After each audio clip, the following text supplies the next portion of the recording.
أعوذ بالله من الشيطان الرجيم بسم الله الرحمن الرحيم وَلَقَدْ فَتَنَّا الَّذِينَ مِنْ قَبْلِهِمْ فَلَيَعْلَمَنَّ اللَّهُ الَّذِينَ صَدَقُوا وَلَيَعْلَمَنَّ الْكَاذِبِينَ۔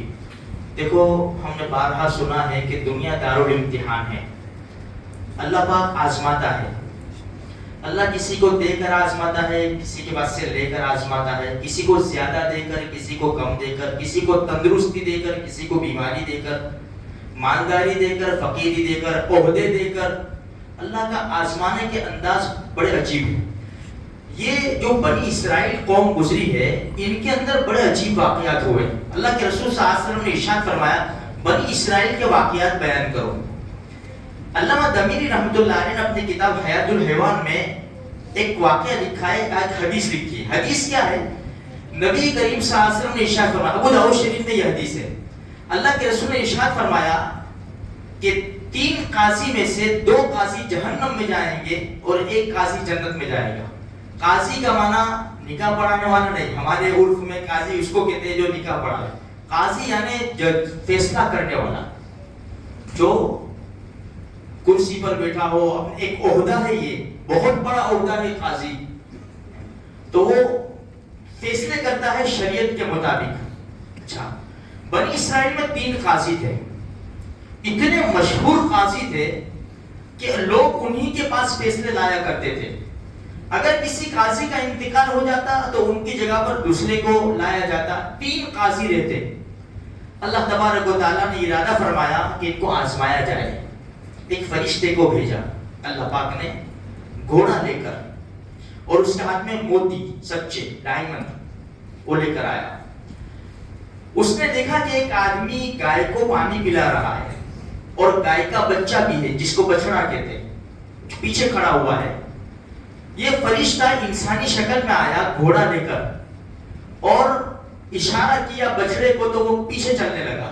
اللہ کی طرف سے آزمائش تھی، تو جو قدرت نے سوچا وہ تو ہونا ہی ہونا ہے، ان اللہ علی کل شیء قدیر۔ تو وہ گھوڑے کے پیچھے بچڑا چلنے لگا۔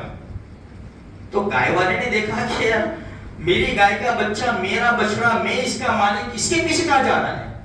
تو دونوں کہ بھائی تو میرے پیچھے کیوں آ رہا ہے؟ تیرا ہے تو میرے پیچھے کیوں آ رہا ہے؟ تو دونوں کی ہوئی گڑبڑ۔ فیصلہ گیا پہلے قاضی کے پاس۔ تو فرشتہ انسانی شکل میں تھا، قاضی صاحب سے کہا کہ بھائی یہ دعویٰ کر رہا ہے کہ یہ بچڑا میرا ہے، اور میں کہہ رہا ہوں کہ میرا ہے۔ آہستہ سے ڈائمنڈ دے دیے قاضی صاحب کو، اپنا وہ ہوتا ہے نا اس طرح کا، چلو بھائی جانے دو، اس کو جانے دو، اس طرح کا سب۔ تو یہ چلتا ہوا آ رہا ہے، اللہ ہماری حفاظت فرما دے۔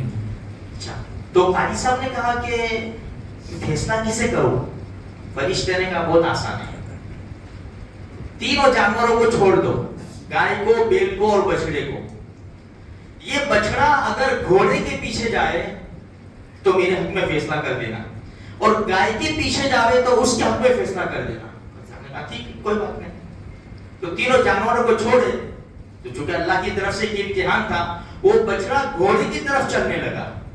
تو قاضی صاحب نے فیصلہ کر دیا کہ بھئی یہ بچڑا جو ہے نا یہ گھوڑے والے کا ہے۔ ٹھیک ہے، چلو دوسرے قاضی کے پاس جا گئے۔ دوسرے قاضی کے پاس بھی یہی مسئلہ ہوا، ڈائمنڈ دے دیے، ایسا فیصلہ ہو گیا۔ تیسرے قاضی کے پاس گئے، ان کے سامنے بھی بات یہ رکھی اور ان کو ڈائمنڈ دیے۔ تو قاضی صاحب نے کہا فیصلہ کس طرح کروں؟ ان کو بھی وہی کہا کہ 3 جانور چھوڑ دو، گھوڑا، گائے اور بچڑا۔ بچڑا جس کے پیچھے جاوے نا اس کے حق میں فیصلہ کر دو۔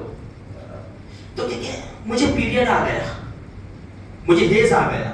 قاضی صاحب نے کہا، فرشتے نے کہا سبحان اللہ، مرد کو بھی کبھی پیریڈ آتا ہے؟ تو قاضی صاحب نے فرمایا جس طرح مرد کو پیریڈ نہیں آ سکتا، اسی طرح گھوڑا بچڑا نہیں جن سکتا۔ گائے کا بچہ گھوڑا کیسے جنے گا؟ تو فیصلہ کیا گائے والے کے حق میں کہ وہ تو سیدھا نظر آتا ہے بھائی، تو اس کا ہے۔ تو کہا کہ ٹھیک ہے ٹھیک ہے۔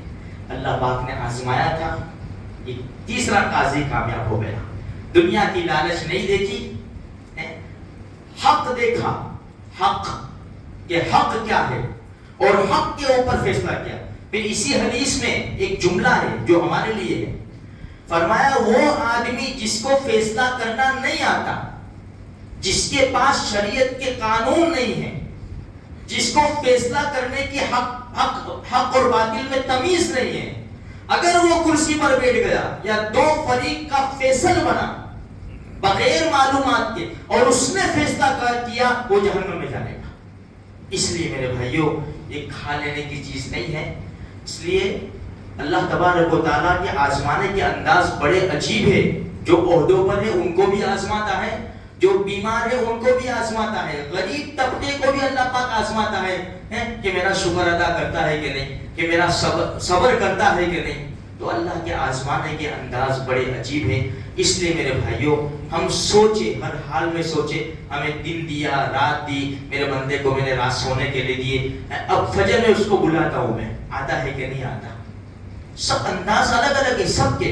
اس لیے پوری کوشش کرنی چاہیے کہ بھائی ہم اللہ کے احکام پر اور پیارے نبی صلی اللہ علیہ وسلم کے طریقے پر زندگی گزاریں۔ اللہ مجھے بھی، آپ کو بھی، دنیا جہان کے آخرت کے سارے امتحانات میں اللہ کامیابی نصیب فرمائے۔